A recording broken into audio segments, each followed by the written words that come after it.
വിശുദ്ധ ലൂക്ക എഴുതിയ സുവിശേഷം അധ്യായം 6 വാക്യങ്ങൾ 46 മുതൽ 49 വരെ. ഉറച്ച അടിസ്ഥാനം. നിങ്ങൾ എന്നെ കർത്താവേ കർത്താവേ എന്ന് വിളിക്കുകയും ഞാൻ പറയുന്ന കാര്യങ്ങൾ പ്രവർത്തിക്കാതിരിക്കുകയും ചെയ്യുന്നത് എന്തുകൊണ്ട്? എൻ്റെ അടുത്ത് വന്ന് എൻ്റെ വചനം കേൾക്കുകയും അതനുസരിച്ച് പ്രവർത്തിക്കുകയും ചെയ്യുന്നവൻ ആർക്കു സദൃശനാണെന്ന് ഞാൻ വ്യക്തമാക്കാം. ആഴത്തിൽ കുഴിച്ച് പാറമേൽ അടിസ്ഥാനമിട്ട് വീടു പണിത മനുഷ്യനോട് സദൃശനാണ് അവൻ. വെള്ളപ്പൊക്കമുണ്ടാവുകയും ഒഴുക്ക് അതിന്മേൽ ആഞ്ഞടിക്കുകയും ചെയ്തു. എന്നാൽ ആ വീടിനെ ഇളക്കാൻ കഴിഞ്ഞില്ല. എന്തെന്നാൽ അത് ബലിഷ്ഠമായി പണിയപ്പെട്ടിരുന്നു.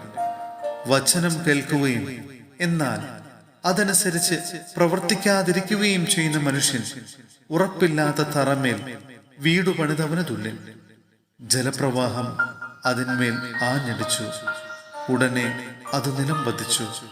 ആ വീടിന്റെ തകർച്ച വലുതായിരുന്നു. സഹോദരരെ, വിശുദ്ധ യാക്കോബ് ശ്ലീഹ എഴുതിയ ലേഖനം അധ്യായം 1 വാക്യങ്ങൾ 19 മുതൽ 27 വരെ. വചനം പാലിക്കുക. എന്റെ പ്രിയ സഹോദരരെ, ഓർമ്മിക്കുവിൻ, നിങ്ങൾ കേൾക്കുന്നതിൽ സന്നദ്ധതയുള്ളവരും സംസാരിക്കുന്നതിൽ തിടുക്കം കൂട്ടാത്തവരും കോപിക്കുന്നതിൽ മന്ദഗതിക്കാരുമായിരിക്കണം. മനുഷ്യന്റെ കോപം ദൈവനീതിയുടെ പ്രവർത്തനത്തിന് പ്രേരണ നൽകുന്നില്ല.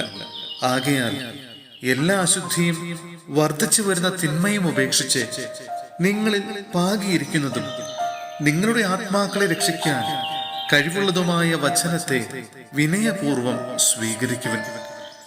നിങ്ങൾ വചനം കേൾക്കുക മാത്രം ചെയ്യുന്ന ആത്മവഞ്ചകരാകാതെ അത് അനുവർത്തിക്കുന്നവരും ആയിരിക്കുവിൻ. വചനം കേൾക്കുകയും അത് അനുവർത്തിക്കാതിരിക്കുകയും ചെയ്യുന്നവൻ തന്റെ മുഖം കണ്ണാടിയിൽ കാണുന്ന മനുഷ്യന് സദൃശ്യനാണ്.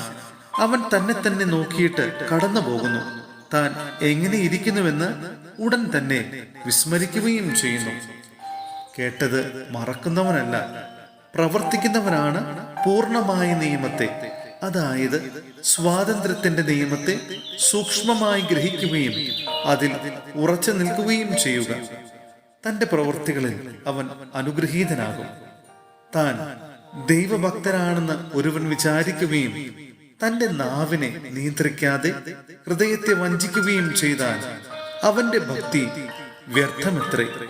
പിതാവായ ദൈവത്തിന്റെ മുമ്പിൽ പരിശുദ്ധവും നിഷ്കളങ്കവുമായ ഭക്തി ഇതാണ്: അനാഥരുടെയും വിധവകളുടെയും ഞെരുക്കങ്ങളിൽ അവരുടെ സഹായത്തിനെത്തുക, ലോകത്തിന്റെ കളങ്കമേൽക്കാതെ തന്നെ കാത്തു സൂക്ഷിക്കുക.